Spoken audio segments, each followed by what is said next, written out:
Well, all right. Hello, everybody. Good afternoon. Thank you very much for joining us for our April edition of the Lunch and Learn to improve attendance. My name is Amir Alavi, and I work with the Riverside County Office of Education. And showing you our flyer here, our Lunch and Learn is a monthly event that's really a collaboration between 9 different county offices of education. And that includes Butte, San Bernardino, our friends from LA County who will be presenting today, the San Diego Office of Education, Nevada County, Santa Clara, Orange County, and last but not least, Shasta County. Every month we feature a school district or a school site that's doing outstanding work with attendance. This month we have a real treat for you. So with no further ado, I'm going to hand it over to my friend, mentor, and esteemed colleague, Marian Chiara from LACO. I'm so glad that you're back. That's all I wanted to make sure I was saying as well. Amir, we're very pleased to have you back. Thank you. I'm going to share my screen. Let me open up the space that it's going to be in my files. And then we'll get started. There it is.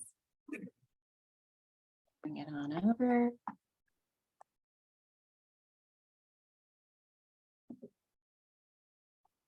Here it is. Are you seeing the screen?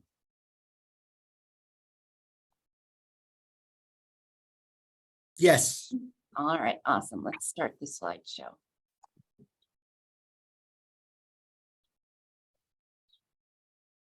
There you go. Looks kind of odd when it shows up this way. I think it's loading. There is a closed caption available on here, just for your information. And I no longer see your persons who are interpreting pinned. Do we need to take care of that as well? Or are they okay?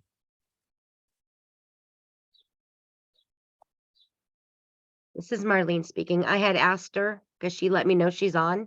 I had asked her if she's going to want to use the chat feature or use us. I'm waiting for her response. Very good. Well, in the meantime, let me please introduce to you our guest speaker today. So we have Mauro, who's coming in, Mauro Magallon, and he is with Garvey School District. It's an elementary school district. And we have a plan to share with you 3 things coming up. First is I'm going to share out from I'm going to share from LA County School District the success stories. Then also talk to you about our recognition event, which is for our SARB that are recognized for model SARB, as well as our students that are selected for improved attendance. And Mauro's going to be sharing about how he brings the team to his table for the School Attendance Review Board. First thing I want to go to is that we actually address the communication, and we have followed under Amir's guidance. So he says mentor to me, but I'm fully mentored by him in return. So part 1 is we look at teacher-parent conferences, hopefully inviting the students to attend. And at that time, perhaps the students would also be able to share out what their success stories are. We want to look at our student team meetings or our IEPs or SARTs as our second tier for just those students who, if at the first tiered event that's offered to everyone, if they've had an opportunity to talk about attendance and if there's been a chronic illness, or if there's been anything that's related to health, we bring a school nurse in for the next level. So we always want to match the persons to the event that we're going to be meeting at. So for example, if there's a drug issue or a sleep issue or something that's happening that's changing with students that are in need of health supports, we always want to make sure our school nurse is there.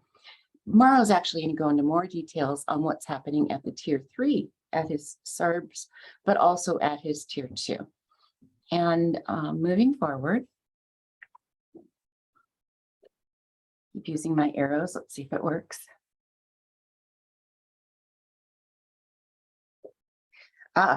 Whoop. This is Elise. Now, Elise has a testimonial. She was one of our students. She formerly was a student who was sent with SARB, and at that time she had siblings as well. I'm actually going to be playing her particular recording for you. So for those that are doing the ASL interpretation, you'll interpret for her language, and I don't know if we'll actually have the closed caption on at the same time. Let's see her testimonial.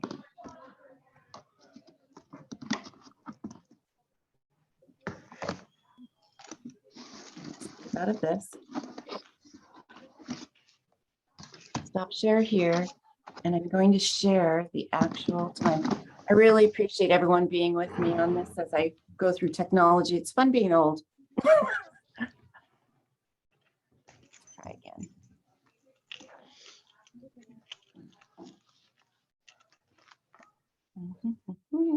Here it is. We'll go full screen. Here's Elise. I first downloaded SARB in 4th grade. We're also on the SARB list, and so is my sister. My parents, who one of my brothers, my sister, me. I remember we were just talking with my parents about how I miss home. And they don't know what they're gonna do and stuff like that. So really scary. Because I was like, I don't want my parents to feel like it's their fault. So that's what really kind of changed my mind about school. And in the 2nd grade, I qualified for special education. And they would always take me out of class and test me on certain things. And I was the only kid that would go out of class, and all the kids knew like why I was leaving class. So I remember just wanting to miss every single day of school, not even wanting to, attend class because I was like, they're gonna call me out, and I knew the specific time, so I would just try not to even attend class. And in the 8th grade, I made a decision to really dedicate myself to school. I knew that, I was going to high school, college was coming up soon, and my goal was to be the first one in my family to attend a university. And that time, I was like, okay, I need to move something around. I need to, focus more on my studies and just push through.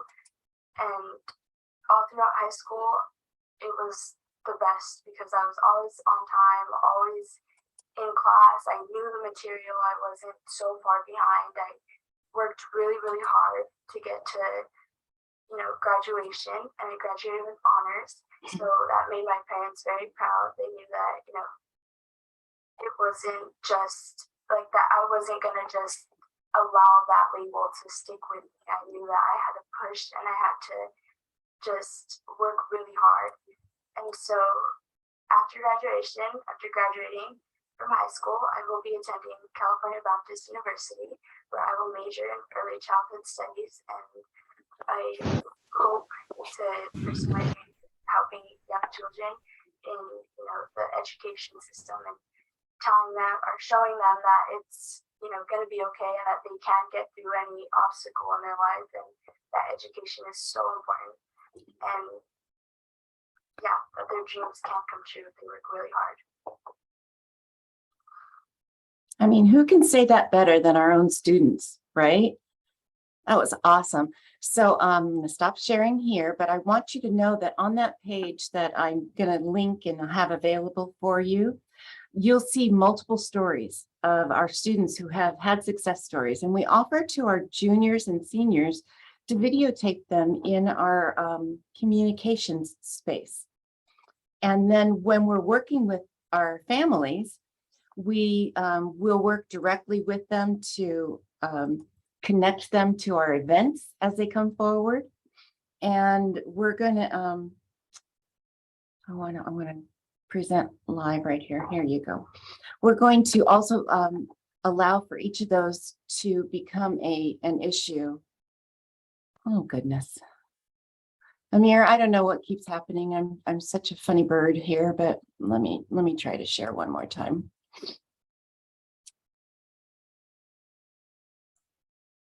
No worries, my friend. Take your time. Thank you. Yeah. Let me do an escape on this and come back to here and resume. There we go.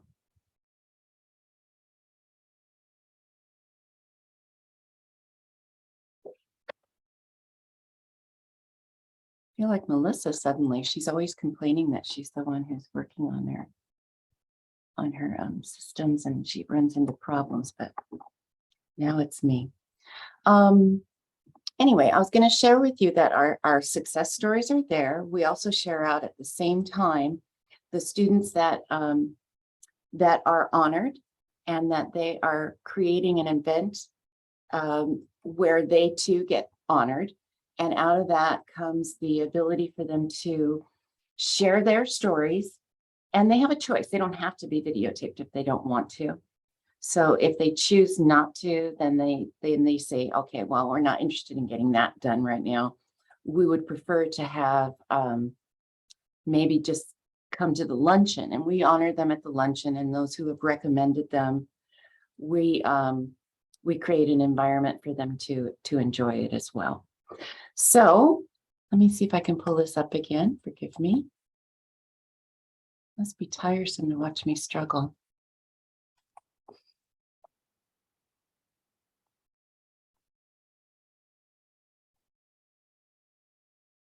Hang on, Amir.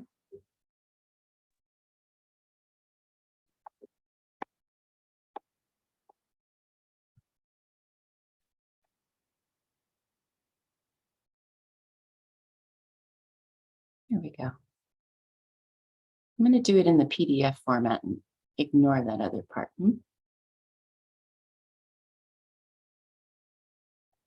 we go. All right. Thanks for your patience, everybody. It is a lunch and learn, so I'm learning technology apparently. I am going to be retiring soon. That's what I'm looking forward to, because then I won't have to deal with this silliness as we move on. Okay. Also at the Spring Symposium, we share out our model SARB programs, like I said, our Student Awards Luncheon, and we invite them to go downstairs for that video for them to be able to record their success stories. We also do a certification, and Mauro is one of our certified county SARB participants.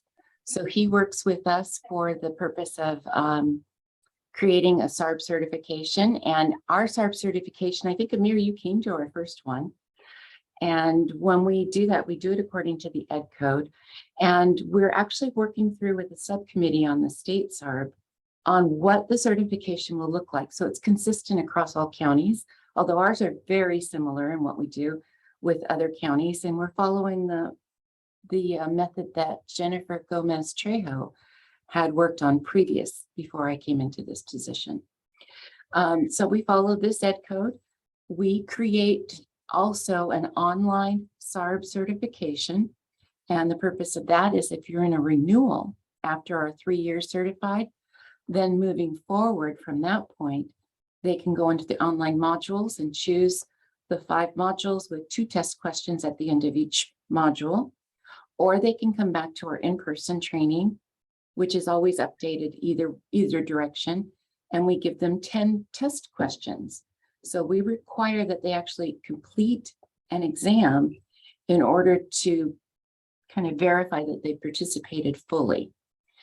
And then lastly, I'm going to roll this down. I just wanted to make this note. Our county, our little red county there in the corner of LA, is bigger and higher and heavier in population than 42 out of the 50 US states. We have 1.6 million students. We don't do the same kind of address that like Shasta does, for example, where they have a more rural and spread out population. What we do is we have local SARBs, and our local SARBs are monitored by this county SARB list. So I gave a local SARB list to Amir, and on that list, you can also find anyone who's highlighted that has been previously a model SARB. And you can call upon anyone in those child welfare and attendance or student support services, but also feel free to call upon any of these folks because these are our experts as well. Now, Mauro is going to be sharing with you what he does at his SARB meeting, and he's going to talk about Garvey School District. They are, in my opinion, a model SARB as well, because he has so much to share. What they haven't done is apply specifically for the model SARB program with the intent of getting that recognition. Instead, he's here for the entire county. And so I'm very pleased to introduce Mauro and have him speak to you about what he does with bringing services and the resources to the table. So Mauro, will you take it away? All right, thank you, Marianne. Hello, everyone. My name is Mauro Magayon. Can you guys hear me okay? Because I was having issues with my audio earlier. So I'm from Garvey School District. If you don't know where this is at, we're located in the San Gabriel Valley, LA County. And we're a small district, but we are a consortium with two other school districts, Rosemead School District and San Gabriel Unified School District. Those are part of our SARB. And I'm here today. I don't have any slides. I don't have anything complicated. I'm just going to share with you some of the things that work for us in our community. And one of the things that I was asked to talk to you about is having service providers in our board. And the main goal of this is to avoid delays in providing services to our parents, to our families. Mental health services, anything that is related to student support. And talking about mental health is very important, and it has worked for us. It's been a blessing for our board to have representatives for not only local mental health services agencies, which we have 3 of them in our SARB board, but also Department of Mental Health. LA County Department of Mental Health. We have a representative sitting in our board. And the reason why it's important to have both is because our local service providers, mental health service providers, have a lot of programs available. But then LA County, DMH, they have other programs that these other agencies don't have. So, sorry, if we run into a situation with one of our cases, one of our hearings, where they need more intensive services, then DMH is there to help us out because they provide this type of services to our students, intensive mental health services. Some of them call them wraparound or something similar, like full service partnership services. So it is great because when we think about it, at least in our community, we run into situations where parents don't really follow through to the recommendations of going for parenting or enrolling their children in counseling, and not necessarily because they don't want to, or because they're being defiant. Many times is because parents are afraid. Parents don't know the system. They're afraid of the system. They're afraid of the process. They're hesitant. They don't know where to go. If you tell them where to go, they're still like, they need a lot of support. And that's why we have them there at the table, because they don't have to go out there looking for nothing. We have it there. We have it available. And our representatives there do the intake right there. If this family needs support, they take a break after the hearing. They meet with the parents. We have spaces available to meet with them and get everything rolling. So that's one of the advantages of having that there, because that's what we see in our community. Parents are afraid, parents don't know what to do, and the language barrier is another situation. So having all these different agencies, in our case, we have Pacific Clinics or Asian Pacific Family Center, we have Foothill Family Services, we have Familias Unidas, Chinatown Services. We have all these agencies available because our community is Asian, mostly Asian and Hispanic. And we have other ethnicities, but mostly Asian and Hispanic. Chinese, Vietnamese, and languages are Cantonese and Mandarin, the most commonly for Chinese.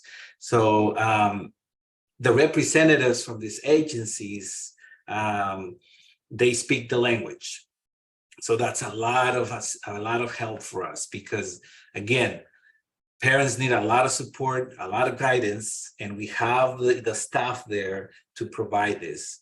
I don't know if that's possible for everyone, but at least it's very productive to have those people available there. We have, like I said, mental health services available. I know that some families have private insurance that may not cover some of the behavioral services, and it's a problem, right, for some of our families. Some of them don't have insurance; they don't have Medi-Cal. If they have Medi-Cal, great, because that's the main provider, right? But if they don't, it's difficult. So what we have done, and this is our school district, I'm not saying that everybody has to do the same, but it's been a tremendous help for our community, is we set aside some money to provide mental health services for those families that don't have insurance, or their insurance doesn't cover that, or their insurance gives them a hard time to approve those services. In the meanwhile, the student is suffering all this, depression and suicidal thoughts and all this, and they need the help immediately. So we have this money set aside.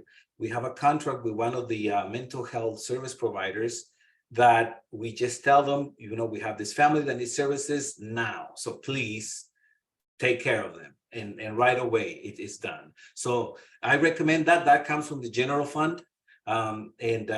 This year we set aside about $50,000, a little bit over $50,000, because the need is great. And I'm sure all of you are going through the same thing with our students, a lot of mental health issues. So that's why we're setting this money aside. And besides, whoever has insurance, whoever has Medi-Cal, they get their services through their health providers. So that's something that you guys can think about. Talk to your district, your superintendent about it, because it's very helpful during this time of great stress for our students. And something else that I wanted to share with you that works for us is when we're dealing with students that have an IEP, it's very important to have an idea of what we're dealing with. And usually what I like to do, because I also work with special ed, is try to have at least one of the service providers, maybe the school psychologist, if possible, attend the hearing, because they have a lot of insight on the case, everything that they try to help the family, and then we can go from there. Also, they can interpret maybe some of the disabilities or the complication that we may face in the case because of the student's disability. So it's very helpful. So I encourage you to please, in our SAR referral, we have a box there that is checked if the student is special ed or not. And if he or she is, then we say it's SDC, RSP, or what kind of it is. So if I see that when we get the referral, I try to get at least a copy of the service or eligibility statement, so that we know what we're dealing with. What type of disability the student has, so that we can approach it in a different way according to their needs, right? And let me give you a perfect example. I was just about 2 weeks ago, at the district attorney's office for some of the hearings. One of our students is an SDC student. And before I went to the hearing, I looked up, his disabilities and all, and what the needs are. I read some of the notes, and I shared that with the DA. without violating confidentiality, right? I shared with the DA, I said, look, this student has a very difficult time processing directions. So we may want to keep that in mind when we're talking to the student, okay? He's an eighth grader. And that was it. When he came in, that he will tell him something and he was just looking at him like, what are you talking about, right? So then we make sure we went step by step. Okay, can you repeat what we just said? And then he will do it. And that's how we deal with this particular case. So it's very important to know if a student has an IEP, what's the disabilities and auditory processing, then maybe we need to be a little bit more specific, not talk too much, and be clear with our instructions. And in many cases, parents also have a difficult time processing or understanding what we are talking about, because we start using all these acronyms and all this, blah, blah, blah, and parents don't really know. So it's always good to have somebody that can really support us in that situation. Okay, again, we want to make sure we don't violate confidentiality. That's why at the beginning, or even before we start our meetings, everyone that's present from the board has to sign a confidentiality statement at every SARB hearing. And we have that available because we don't want them sharing anything. We provide information for them to use as reference there at the hearing, but then they have to turn everything back to us. They cannot take anything out of the room. So I think, Marianne, you have a copy of a confidentiality statement that can be used, that you can share. I do. Yes, sir. Right? Yeah. Okay. So yes, keep that in mind. It's very important, yes, just to protect ourselves and to remind everybody that we want to keep that confidential and not go outside and start talking with our co-workers and other people about the cases, right? So let's make use of that every time. Mauro, I have a question about Yes. second language.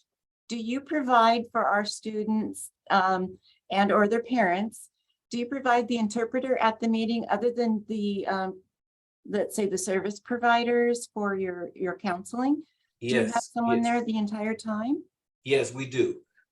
Fortunately, in our board, we have people that speak different languages. In my case, I speak Spanish, right? And we have our secretary, our SARB secretary, she speaks Vietnamese and Chinese. Wow. And fortunately now she speaks Cantonese and Mandarin and Vietnamese, right? So that's that, but we also have other service providers that speak the languages.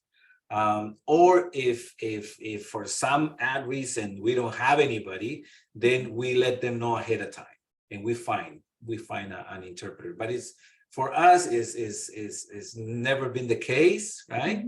But yes, it's very important that we have that. We have outlines. I'm sure. I think Marianne, you have some outlines in Spanish, English that can be used for the chairperson. Yes. I've been doing this for a few years, so I kind of already have it memorized. And you know, I don't need it, but it's very helpful though.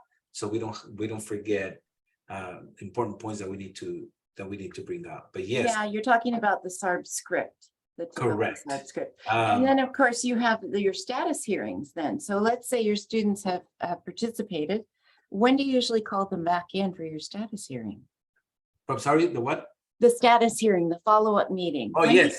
So what we do in our case, we actually ask them to come back in person, okay? After a while, either for the follow-up, if they're not making any progress or not, but also positive meetings, right? Not just to let them know you're not attending, blah blah blah. No, we want to make it positive also. If the student is improving, we also bring them back. We give them a nice letter of appreciation for their improvement. And in many cases, we have rewards for them. And I'm going to talk a little bit about that with you guys, because I think this is very important. Networking and going out there and bringing people from different agencies that can help us with that too. Because I know our SAR doesn't have a budget, right? So sometimes if we need to get something, we need to get creative. So I'm going to share with you what I do in my case, right? But again, interpreters was one thing. The other thing that I wanted to mention that is very important, we don't have high schools. We're a preschool to 8th grade. Mhm. So when the students go to high school, and I mean, COVID messed everything up, right? But before that, and we're going to start again at the end, before the beginning of next school year, and usually at the end of the current school year, I will forward information to the feeder high schools. Let them know a list of the students that have been going through the process with SAR, with the 49079, also the notification for suspension. But in this case, the SAR, everybody that has been going through the process, so that they can continue supporting the family once they arrive to the high school. Because our board is not a punitive board. We are there to provide resources to the family, maybe some resources that the schools have not been able to provide. And we are that. I mean, we do have law enforcement represented in our board. Believe it or not, our school district is small. It's a small district, but we cover 3 different cities. We're in the city of Rosemead, city of San Gabriel, and city of Monterey Park. So I have 3 different law enforcement representatives in our board. They're all there and very supportive. But again, I try to do things differently here in our community. I work a lot with law enforcement. When I make a home visit for attendance or a welfare check, I always call them up and I say, look, I'm making a home visit here. Can you please check for me, see if it's safe? Anything happened at this place? But they always go with me. They always go. And when we have a positive visit, I call them friendly visits. Mhm. When I have a friendly visit, I ask them to come with me. If we want to take a gift, if we want to take gift cards, shoes, food, whatever I'm going to take to a family, I ask law enforcement to come along. And they're willing to do it. And they're the ones carrying the bags and all that, because I want the community to see them from a different perspective. Because, unfortunately, they're not too popular, right, in the news. But I've been working with them for many years, and we have a great relationship with all the law enforcement. And I encourage you to please work with them because they're a great resource.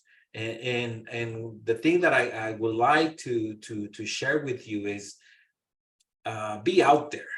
Be out there in the community, make connections with local clubs, because again, remember, we don't have a budget, right? So we have a club in our city of Rosemead, Kiwanis Club of Rosemead. I'm sure most of you have a Kiwanis club in your city. Talk to them, go to their meetings, let them know what SAR does in the community, because then they can support you. That's what they do with us. At the end of the year, again, before COVID, I always like to show appreciation to our SAR members, and I will have a luncheon after the school year was over, okay? I will have a luncheon, but again, no money for SAR, so I will, now I'm asking Kiwanis to sponsor this luncheon for these volunteers, this group of people that are helping our families in our community, and they're willing to do it. They're willing to sponsor our lunch. So we have an annual lunch after the school year is over. So, but not only for that though, for many things. During SAR, we find out maybe some kids don't have shoes, some kids don't have enough clothing, or they need something. You have them available because they're ready to go. They're ready to help, right? Talk to all the agencies. I work with homeless and foster youth. So I have agencies that provide support to our homeless families. I always talk to them anyways about some of our families that we hear their cases in SAR. Again, they have other resources available that I may not be aware of, okay? But working with clubs, I mean, it's great. It's a great opportunity for you guys to get some additional resources. Okay, but the thing is, we have to go. We have to be available to them, so that they're available to us when we need them. And that's what I try to do. I try to be a resource for them. Attend some of their meetings, right? Go meet, we have something in the city is coffee with the chief of police, right? I'll go. It's after hours, but you know, it's worth it. Investing some time to make those connections with them. Work closely. I think this is the main thing that I would like to emphasize. Just work close with your agencies in the community. Be out there, be visible, let them know what you're doing and the SARB board, and they will come up with more resources for our families. So I think that would be one of the main things I would like to emphasize. Networking, creating that strong relationship with agencies, law enforcement, and all service providers in the community. And that's all I have. I don't know if anybody has any questions or. Mara, do you use these on paper cumulative folders? These are those orange stickers. The sticker that you put on the queue. We have in our district, we have a attendance folder I see. that we add to the queue record when we're forwarding them to another school or to the intermediate school or to the high school, and we add that there. Yes, I know which ones you're talking about. We used to use them back in the day, but now we put a little that folder inside with all the information that we have. Letters, notes, contacts, attempts, you know, everything, all the documentation is in that folder, and it goes with them. That's awesome. It's That's not a part of the permanent record, but just for information for them. Right, because it's a temporary document, and then it's no longer mandated unless that SARB needs to carry on when they go into ninth grade or follow up. Correct. Awesome. And I'm that's so glad. part of the instructions to our all of our schools is if a child is moving, even within our district or out of our district, to include that information when they're forwarding information to the new district. That way they're aware and they can continue the support for this family wherever they're at. Okay? So I'd like to invite any of you to ask Mauro if he has any questions. I know I don't want to take over your role, Amir, because I just wanted to leave this open. I knew that Mauro had a lot to share, and as he was talking, I just kept hearing things that I've heard from other of our SARBs in our area. Long Beach talks about canvassing the area and walking around, being there and be visible, but also know what your students are dealing with their travels to and from school. And then I've also heard about using Elks Club or Rotary or the Chamber of Commerce, and showing up and just being a part of that as well. So Mauro, you've triggered a lot of memories and a lot of things that I can recognize in all of our excellent SARBs that we work with. But I'm wondering if anyone has any questions for Mauro. I mean, if you do, please feel free to unmute and ask, or drop it in the chat and we'll read it out loud for you. And I'm going to forward this to the things that he went over today. I'm glad you mentioned that, Marianne, because I also work closely with the Chamber of Commerce, because you have a lot of agencies in there that are willing to provide support to our families. We had a student that was missing school a lot. So when I reached out, I was told that he had a toothache. It was a student that recently came from Central America, had no insurance. They barely speak Spanish because they speak a dialect. Like a Quechua or something? Yes. And I reached out to, again, one of these clubs, right? And I told them about the situation. Like, you know, the kid needs dental service and all that. We found this doctor, again, you know, networking in the community, a dentist within our school district. I went and talked to them, told them what we are about, the school, the SARB, and that we have the student, if they can please provide the services and whatever the cost is, to give it to me and we will pay for it. Wow. So they were willing to take them in without a deposit or without insurance or nothing. They Mhm. did everything. They give us the bill. I present it to Kiwanis Club of Rosemead and they pay for everything. That's Because awesome. that's what we're all about, right? Providing Yeah. services to the community. And like Rotary, it's another great club that is Yep. willing to do stuff like that. So don't be hesitant. Go out there, talk to them. Because if we as a school district don't have those resources, somebody does. Somebody Mhm. out there is going to have it. So let's just go out there and talk to them. Mara, I think you've hit on every one of these key concepts that we aimed at for today. And I thank you so much for being a part of not only our LA County SARB, but for being willing to present today as well. No, And thank you so much. Thank you for gosh, the opportunity. Thank so you, everyone. excited that you're here. I'm going to go ahead and move it forward to our contact information and turn it back over to Amir. Is there anything in the chat or any questions that want to be brought up? Hi, thank you both so much. Yes, there is a question for Mauro. Can you please share, can you please tell us how many SARBs your district normally does in a year or in a month? Okay, we meet only once a month. Again, we have towards the end of the year, we try to meet twice a month, but respecting everybody's agenda, we meet once a month, only half a day, and we hear 6 cases a day. Okay. And how many students do you have, Mauro? We have around 5,200 students in Okay. our school district, but then the other 2 school districts that meet with us have about the same amount of students, maybe a little less, but close to that.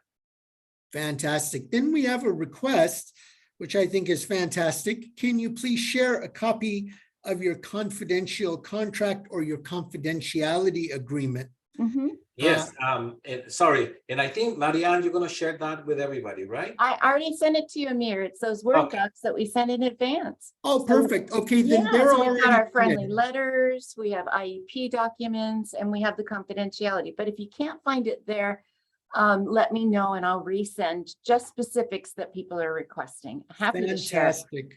Mhm. Thank you so much. And everybody, we have here the link for our YouTube channel in the chat. Yeah, I heard I it will was soon upload this video, and all the other Lunch and Learn videos are also available over there. And here's the link for our Google folder as part of our county SARB folder. It says Lunch and Learn, and the resources should already be in there, but I will definitely double check and get anything else from you both that I may not have put in already. We will share anything you ask for, and we're so pleased that you invited us to participate today as a presenter. Thank you so much, and thank you, Mauro. I'm going to stay quiet now, otherwise I'll talk way too much. You know me, Amir. Thank you. Thank you both so much. Anybody else have any questions for our awesome presenters today, or any suggestions or anything of the sort?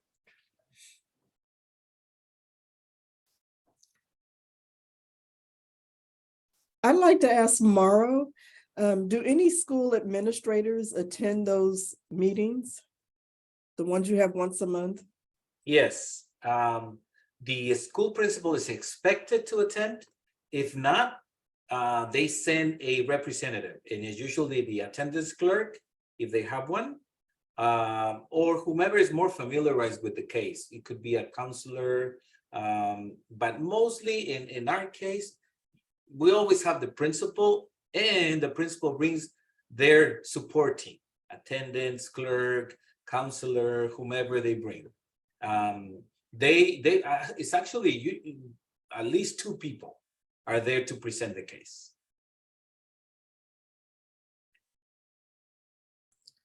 Okay, thank you. And I have a question also, Mauro. If you were to advise a school site on how to do outreach to families, or just tips on effective outreach to families, what are some of the things that you would suggest around attendance? Around attendance? Yes, like I said, in our community, it's very particular, but I'm sure other people have similar situations. just been out there. Just go to meetings, go to public meetings, and share your information. If you have any flyers, brochures about SARB, because we have one in our county, and we use that, right? That talks about SARB. Share that with the family. Go to PTA meetings, present about SARB and at your PTA meetings, because they're good at sharing information. School site council meetings.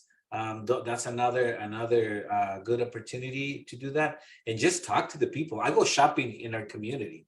I go to the market when I gonna get something. I see people, I talk to them, and it just be visible, be out there.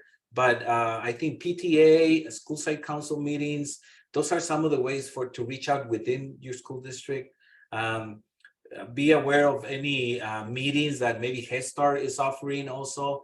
You can, tell them, okay, we'd like to share information with our families about attendance, what the law says in the state of California, and also some resources available to them. That's fantastic. And then what about when you want to do outreach to families, parents, or students when their kids are missing school? What are some of the things that you found work for your district? What I find very, very, what is the word? Gives great results is home visits. Okay, I do home visits a lot. And I take the school principal in many of those home visits. Usually it's me and law enforcement. Again, it's not just unfriendly visits, it's friendly visits, everything. But usually when it's about attendance, I go to the house. We try other resources, right? First, we try other interventions. We try letters, phone calls, all that. Talk to them when they're picking up the student. Try to meet them outside the school because they're always picking somebody up. That works. But if not, home visits are a great way to communicate with parents, because then they talk to other parents. They let them know, oh, they came to my house and they told me about attendance and that. So that's a great way to outreach in the community. And I'm sorry, I'll ask one more Okay. before I'm done, and hopefully some of our other colleagues will ask some questions too. But let's say, Mauro, I'm going on a home visit. What are some strategies or some tips, some advice you would give me on how to be effective and get through to the family, engage them?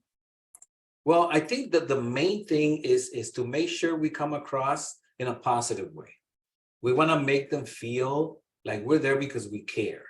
And we do, that's why we go, right? But we don't want to get there and be, pointing fingers and the law says, that kind of thing. No, we can tell them, let them know. And I always try to be kind to them and just tell them that we're there because we want to avoid an attendance problem to become a legal problem. And that's why I'm here. And I want to make sure what resources you have available, and let us know what we can do for you. And at the same time, I need to let you know what the law says, because you need to know. And that's it. That's the way to do it. You wanna make them feel like we're there to serve, that we are a resource for them. And not to condemn them because they're not good parents or they're being bad parents, right? So I think that's the best way to go.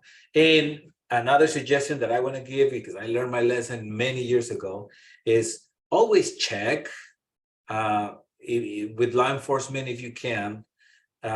If you're going to an area that may be questionable, try to check before you go, because you can run into situations that may put you at risk. Okay, and we don't want that either, right? Because and if that's the case, then you will get some feedback from law enforcement, or at least take somebody else with you. Don't go alone. Always have your business card and your ID visible, and make sure you let them know you're from the school district, because they may have other issues going on. And if you don't identify yourself that you are from the school district, they may think you're from some other agency, and they may not be too welcoming. Okay, so that's another recommendation that I want to give you. Don't go alone, and always make sure you identify yourself. Just like law enforcement. Yeah, I also know that Mauro, sometimes when you first said parents are afraid, sometimes they're afraid it's ICE showing up and that they're Yes. coming in and it's a second thing. So by expressing that you are a safe haven and that school is here to return the children to school, that it's very helpful for them to know that you're there to be their support, not there for anything other than restoring positive attendance. Yes. So Amir, I dropped into the Dropbox our SARB resources that I actually forwarded for tomorrow's state SARB meeting. But I thought, well, why not give it to everybody, you know? And they may end up sending that out as well.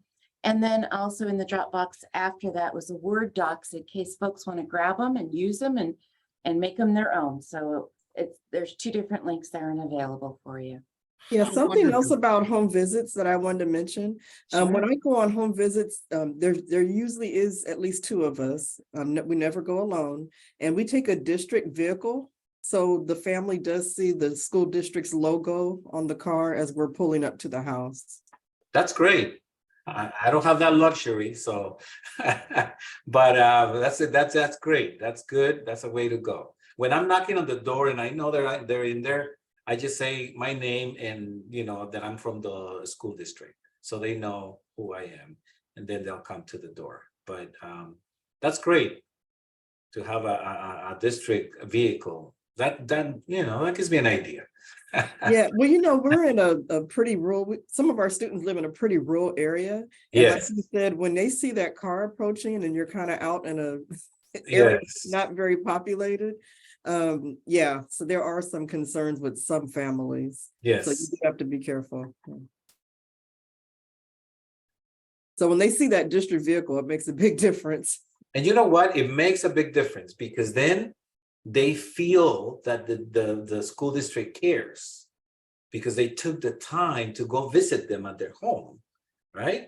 And it makes a big difference.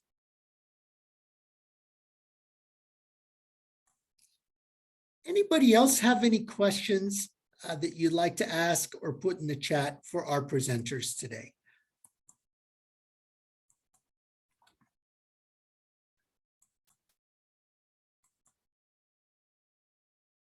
All right, well, everyone, I want to thank our outstanding presenters again and let you know that our season finale, so to speak, our last lunch and learn for this school year will be next month. You can use the same link. We will send out reminders, and our friends from San Diego County will be providing the school district for us.